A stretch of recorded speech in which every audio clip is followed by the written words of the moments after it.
નમસ્તે વિદ્યાર્થી મિત્રો, અત્યાર સુધીમાં આપણે પોલિમરનો અભ્યાસ ઘણો કર્યો છે. પોલિમરના ગુણધર્મો, એની વ્યાખ્યાઓ, એની બનાવટ, જેમાં પ્લાસ્ટિક પોલિમર, રબર પોલિમર, રેસાઓનો અભ્યાસ કર્યો.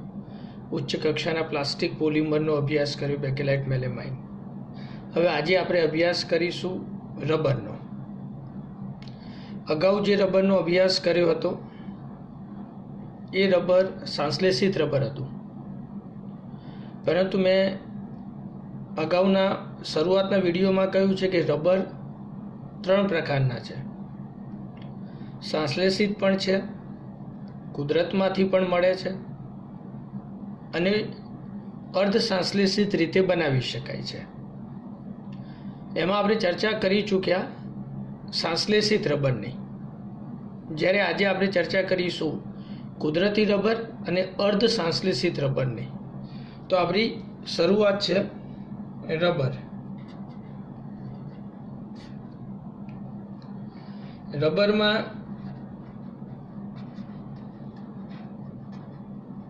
સંશ્લેષિત રબર, જેનો આપણે અભ્યાસ કર્યો. બ્યુના એસ, બ્યુના એન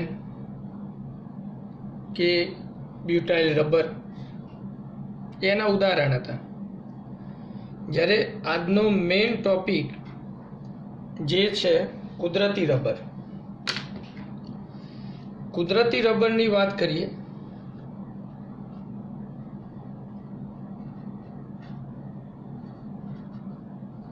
તો રબર આપણને કુદરતમાંથી મળે છે. રબરના ઝાડ હોય છે અને એ જે રબરના ઝાડ છે એ રબરના ઝાડનું જે પ્રકાંડ હોય, થડ આપણે કહીએ આમ પ્રકાંડ,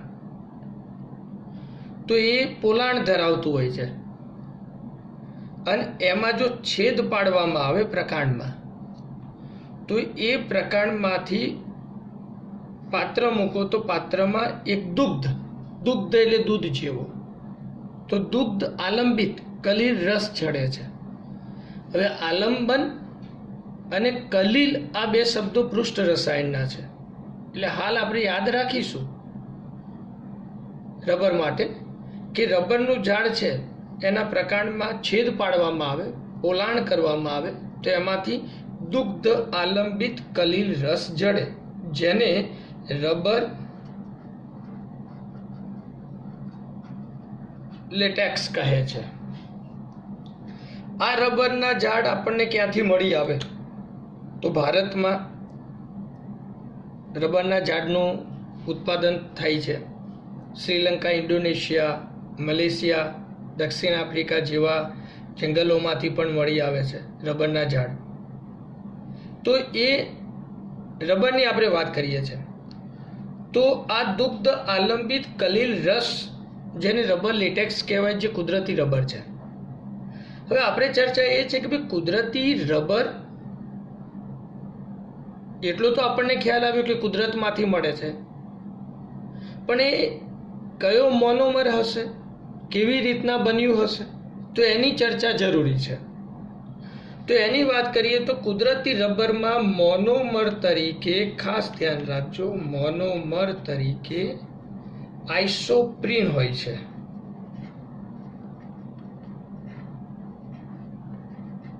આઇસોપ્રીન ખરેખર જોવા જઈએ તો સંશ્લેષિત રબરની બનાવટ કુદરતી રબર પરથી કરી છે. કેવી રીતના? તો આઇસોપ્રીન એ શું છે જુઓ. તો આઇસોપ્રીન એટલે એનું IUPAC નામ થાય 2-મિથાઇલ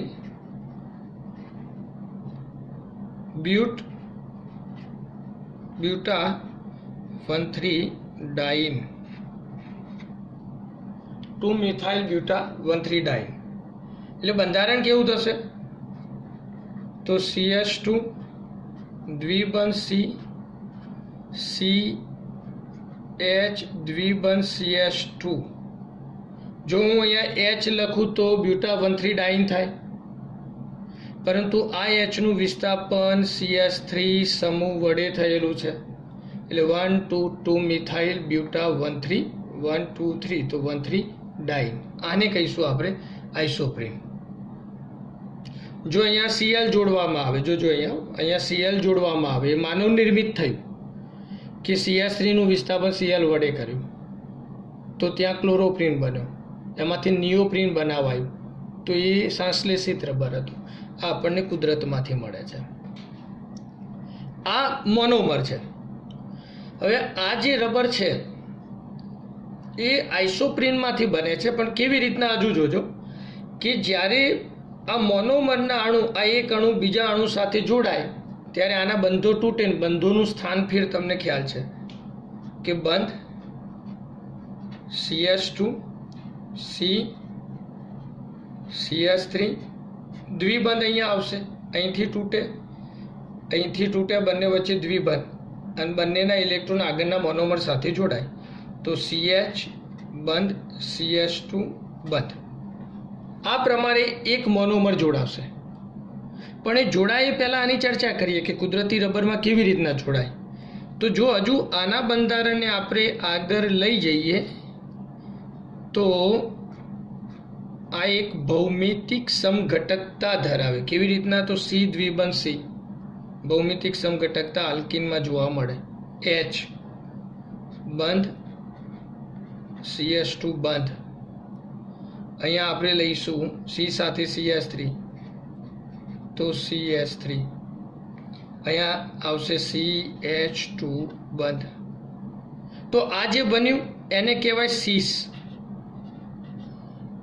સિસ આઇસોપ્રીન.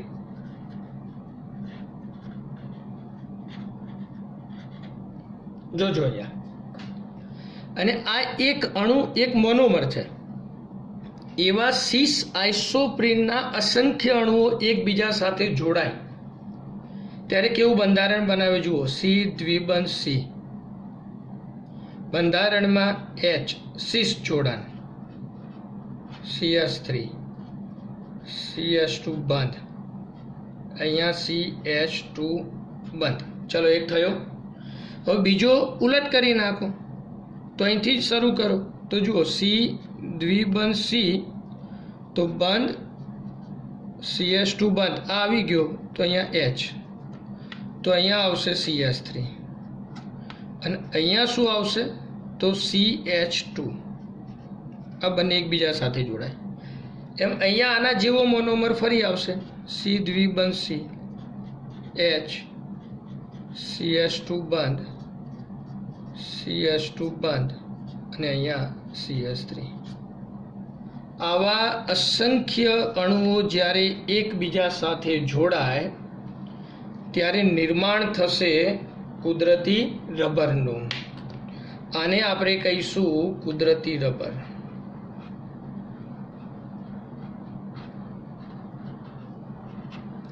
અને એનું નામ આપ્યું સિસ. અસંખ્ય અણુ જોડાયા માટે પોલી, સિસ પોલી આઇસોપ્રીન. આ પ્રમાણે બન્યું કુદરતી રબર. એ કુદરતી રબરમાં સિસ અને પાછું જોડાણ કયા કાર્બનથી એ પણ જોજો, પહેલા અને ચોથા.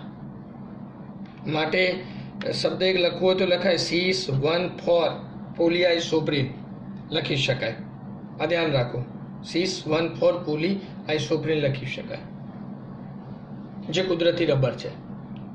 હવે આ કુદરતી રબરની વાત કરીએ તો એમાં મોનોમરના અણુઓ એકબીજા સાથે જ્યારે જોડાય છે ત્યારે નિર્બળ સહસંયોજક બનશે. પણ એના ઉપરાંત આની જે રેખાઓ છે, આ રેખા એક બની એવી બીજી રેખા તો નિર્બળ વાન્ડર વાલ્સ આકર્ષણ બળથી જોડાય છે. એક રેખા બીજી રેખા સાથે નિર્બળ વાન્ડર વાલ્સ આકર્ષણ બળથી જોડાય, જેના કારણે એનામાં એક લચકપણાનો ગુણધર્મ આવે. એ લચકપણાનો ગુણધર્મ જે સ્પ્રિંગ સ્વરૂપ છે કે દબાણ આપતા દબાય છે અને મુક્ત કરતા પોતાની મૂળ સ્થિતિ પ્રાપ્ત કરે, એટલે સ્પ્રિંગ આકારે ગોઠવાય. આથી કહેવાય છે કે કુદરતી રબરમાં એક પ્રકારે સ્થિતિસ્થાપકતાનો ગુણધર્મ જોવા મળે છે. આ વાત કરી કુદરતી રબરની. આ કુદરતી રબરના ગુણધર્મોની આપણે ચર્ચા કરીએ તો કુદરતમાંથી મળે છે અને કહેવાય છે કે કુદરતે જે નિર્માણ કર્યું છે એ દરેક સજીવ માટે કે સજીવ સૃષ્ટિ માટે ફાયદાકારક હોય છે. એક સમય કોઈ પદાર્થ એમ કે નકામું બને અને આપણે એને નાખી દઈએ તો એનું કુદરતમાં વિઘટન થઈ શકે. એટલે એનો અર્થ એવો થાય કે કુદરતમાંથી મળતા પોલિમર પદાર્થો વિઘટનીય હોય. આપણે અત્યાર સુધીમાં ભણ્યા એ અવિઘટનીય હતા. એટલે એક સમય આપણા માટે ઉપયોગી ખરા, પણ જ્યારે નિરુપયોગી બને ત્યારે નુકસાનકારક થાય. જ્યારે કુદરતી રબર નિરુપયોગી બનતું હોય તો એનું વિઘટન થઈ શકે. આથી ગુણધર્મોની ચર્ચા કરીએ તો આ રબર કુદરતી થયું, કુદરતી પોલિમર છે, સ્પ્રિંગની જેમ ખેંચાઈ શકે છે, એનામાં સ્થિતિસ્થાપકતાનો ગુણધર્મ જોવા મળે છે. બીજી વસ્તુ જોઈએ કે મેં તમને કહ્યું કે કુદરતી રબર છે એટલે એના ગુણધર્મોમાં જે પાણી સાથે પ્રક્રિયા કરે, પાણી સાથે પ્રતિક્રિયાત્મક, એટલે પાણી સાથે સંપર્કમાં આવે તો વિઘટન થાય. બીજી વસ્તુ એટલે કે પાણીનું શોષણ કરવાનો ગુણધર્મ, એટલું યાદ રાખો, પાણીનું શોષણ કરવાનો ગુણધર્મ. એના સિવાય અધ્રુવીય પદાર્થ છે તો બિનધ્રુવીય દ્રાવકોમાં દ્રાવ્ય, બિનધ્રુવીય દ્રાવકોમાં દ્રાવ્ય, એટલે એનો અર્થ થયો રાસાયણિક દ્રષ્ટિએ સક્રિય. તમે વાતાવરણમાં મૂકી રાખો તો ઓક્સિડેશન પ્રક્રિયા થાય, એટલે ઓક્સિડેશન કરતાનો હુમલો કરે તો એ ઓક્સિડેશન પ્રક્રિયા આપે, ઓક્સિડેશન પ્રક્રિયા અનુભવે, રોકી ન શકે. આના ખરાબ ગુણધર્મો કહેવાય, પણ છે કુદરતી એટલે એનું વિઘટન થઈ શકે. તદુપરાંત આનામાં ક્યાં સુધી સ્થિતિસ્થાપકતા રહી શકે, ક્યાં સુધી એનો સારો ગુણધર્મ જળવાઈ રહે, તો ટેમ્પરેચર ખાસ ધ્યાન રાખજો, વિકલ્પ સ્વરૂપ છે 283 થી 335 કેલ્વિન તાપમાન વચ્ચે જ આ કુદરતી રબર જળવાઈ રહે, એની સ્થિતિસ્થાપકતા જળવાઈ રહે. પરંતુ જો 283 થી તાપમાન ઓછું થાય, 283 થી તાપમાન ઓછું થાય તો આ રબર ધીરે ધીરે બરડ બને અને તૂટી જાય, બરડ બનીને તૂટી જાય. આ ધ્યાન રાખજો. જ્યારે જો તાપમાન 335 છે એનાથી વધે તો આ રબર નરમ બને, તો પણ એ તૂટવા માંડે. એટલે આનો ગુણધર્મ ફક્ત આ તાપમાન સાથે સંલગ્ન છે. આથી કહી શકાય કે આ પોલિમરના ઉપયોગો જે અત્યાર સુધીમાં બાકીના પોલિમરનો અભ્યાસ કર્યો એના જેટલા વધુ સારા એટલે કે લાંબા ગાળાના ન થઈ શકે. આથી સામાન્ય ઉપયોગની દ્રષ્ટિએ કહેવાય કે ઇરેઝર, ઇરેઝર શબ્દ તમે સમજ્યા હશો, તો એની બનાવટમાં હાથના મોજા સર્જરી દરમિયાન એમાં વપરાતા હોય, યુઝ એન્ડ થ્રો, તો એમાં એનો ઉપયોગ થઈ શકે છે. એક નોર્મલ ઉપયોગો છે. આ ચર્ચા થઈ કુદરતી રબરની. પરંતુ એક અગત્યનો પોઈન્ટ એ થયો કે કુદરતી રબર જે છે આપણા માટે ઉપયોગી છે, પણ એના ગુણધર્મોમાં કંઈક અંશે થોડીક ખામી છે. આથી ગુણધર્મોને સુધારવા માટે એક વૈજ્ઞાનિકે ઘણા પ્રયોગો કર્યા અને પ્રયોગોને અંતે એક નવું રબર બનાવ્યું. કુદરતી રબરમાંથી નવું રબર શબ્દને સમજો. એનો અર્થ એવો થયો કે વૈજ્ઞાનિકે કુદરતી રબર પર રાસાયણિક પ્રક્રિયા કરીને નવું રબર બનાવ્યું. તો એનો અર્થ શું થયો? કયું રબર બન્યું હશે? તો અર્ધ સંશ્લેષિત રબર. અને એ અર્ધ સંશ્લેષિત રબર જેને કહી શકાય વલ્કેનાઇઝ રબર. તો આપણે ચર્ચા કરીશું. એ વૈજ્ઞાનિકનું નામ ચાર્લ્સ ગુડિયર. અગાઉ ક્યાંક તમે સાંભળ્યું હોય, અભ્યાસ કર્યો હોય, તો આપણે અભ્યાસ કરીએ વલ્કેનાઇઝ રબરનો. તો વલ્કેનાઇઝ રબર, હવે વલ્કેનાઇઝ રબર કેવી રીતના બનાવ્યું ચાર્લ્સ ગુડિયરે? તો અહીંયા જુઓ કે આ છે 1,4 આઇસોપ્રીન. હવે એટલે આપણે જે આઇસોપ્રીનની વાત કરીએ એનું મોનોમર. હવે આ જે કુદરતી રબર છે એ કુદરતી રબર લઈને ચાર્લ્સ ગુડિયરે એમાં ઉમેર્યો સલ્ફર. કેટલા તાપમાને? તો 373 થી 415 કેલ્વિન તાપમાને પ્રક્રિયા કરી. ત્યારે આમાં થયું શું?